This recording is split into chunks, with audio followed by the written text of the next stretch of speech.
पिछले एक हफ्ते पेपर लीक को लेकर संसद से सड़क तक घमासान मचा हुआ है। मॉनसून सत्र का पिछला हफ्ता विपक्ष के हंगामे की भेंट चढ़ गया। सरकार ने जंतर मंतर पर बैठे प्रदर्शनकारी छात्रों की सभी मांगे मान ली हैं। शिक्षा मंत्री ने अपना इस्तीफा भी दे दिया। नए एजुकेशन मिनिस्टर ने आज से अपना कार्यभार भी संभाल लिया और अब बारी है पूरे एग्जामिनेशन सिस्टम को दुरुस्त करने की। सरकार अब ऐसा कदम उठाने जा रही है जो पेपर लीक माफिया को मिट्टी में मिला देगा। इसी से जुड़ी ये बड़ी खबर जान लीजिए। कल केंद्र सरकार संसद में पेपर लीक को रोकने के लिए नया बिल पेश करेगी। सरकार पेपर लीक और परीक्षा में धांधली रोकने के लिए बने हुए 2024 के कानून में संशोधन करने जा रही है और इसी के तहत कल लोकसभा में public examination prevention of unfair means संशोधन बिल 2026 पेश किया जाएगा। इस नए बिल में सजा और जुर्माने के प्रावधानों को और भी ज्यादा सख्त किया जाएगा। नए बिल में 10 साल तक की सजा के साथ 10 करोड़ रुपए का जुर्माना रखा गया है। बिल में दो नई धाराएं 12A और 12B जोड़ी गई। केस की सुनवाई के लिए हर राज्य में स्पेशल फास्ट ट्रैक कोर्ट का गठन किया जाएगा। वहीं केस की जांच के लिए केंद्र सरकार एक स्पेशल टास्क फोर्स का गठन कर सकेगी। पुलिस, सीबीआई या फिर एसआईटी मामले की जांच 2 महीने में पूरी करेगी और चार्जशीट दाखिल होने के 3 महीने के अंदर special fast track court trial पूरा करके पेपर लीक के दोषियों को सजा देगा। नए कानून में अपील को लेकर भी जो नियम है वो पहले से और सख्त होंगे।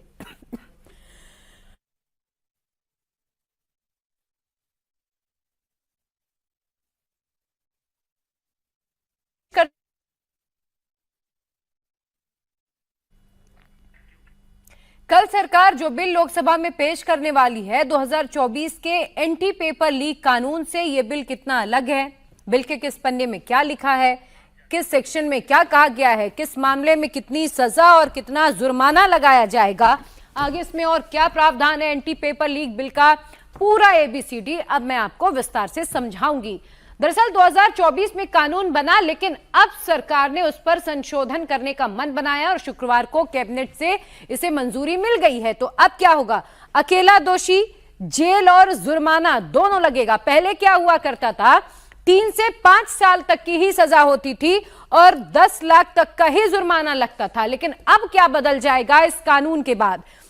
10 साल तक की जेल होगी और क्या होगा, 50 लाख रुपए तक का जो भारी भरकम जुर्माना है वो लगाया जाएगा ताकि पेपर माफियाओं में, जो पेपर लीक माफिया हैं, उनमें डर बैठे। और आगे क्या क्या होगा, पहले क्या हुआ अब क्या बदलेगा वो मैं आपको समझा रही हूं।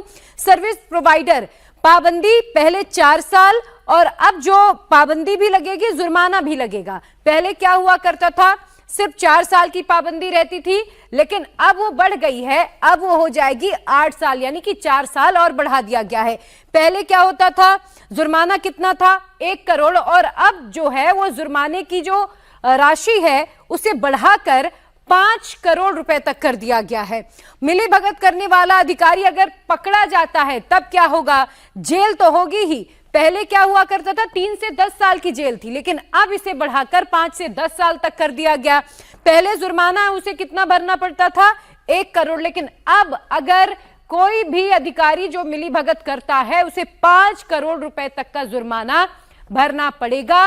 ये नए जो संशोधन किया जा रहा है उसमें तमाम ये प्रावधान शामिल किए गए हैं। ये तमाम ये वो बिंदु हैं जो इसमें रहेंगे, यानी कि सजा को और कठोर किया गया और कड़ा किया गया है, जुर्माना बढ़ाया गया है, जो जेल है उसे और ज्यादा बढ़ा दिया गया है। तो जो पहले 5 से 10 साल तक की जेल थी, सेक्शन 11 में संशोधन के बाद क्या होगा, जेल पहले कितनी हुआ करती थी, 5 से 10 साल और अब 7 से 10 साल तक संगठित गैंग को जेल जाना रहेगा। यानी कि जो लोग संगठित होकर पेपर लीक कराने की कोशिश करेंगे वो पकड़े गए तो अब उन्हें 7 से 10 साल तक जेल के भीतर रहना पड़ेगा।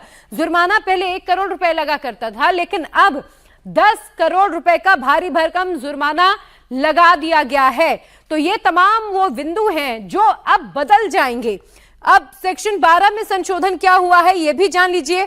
पेपर लीक में क्या होने वाला है, तो सीबीआई के साथ साथ एसटीएफ को भी जांच का अधिकार दे दिया गया है। बाकायदा जो स्पेशल टास्क फोर्स है वो एक्टिव होगी, वो स्पेशल यहां पर इन्वेस्टिगेशन करेगी और अपनी रिपोर्ट भेजेगी जांच एजेंसी।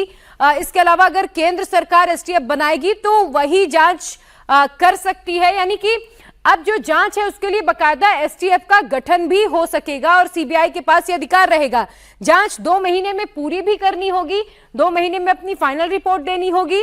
पुलिस, सीबीआई या एसटीएफ को जांच के लिए तय सीमा यानी कि 2 महीने के भीतर ही जो है अपनी जांच पूरी करनी पड़ेगी। जांच की डेडलाइन कानून में जोड़ दी गई है। पहले आप सुनते भी रहे होंगे कि अगर जांच चल रही है तो 6 महीने, साल भर लंबी जांच चलती रहती थी, लेकिन अब ये बदल जाएगा।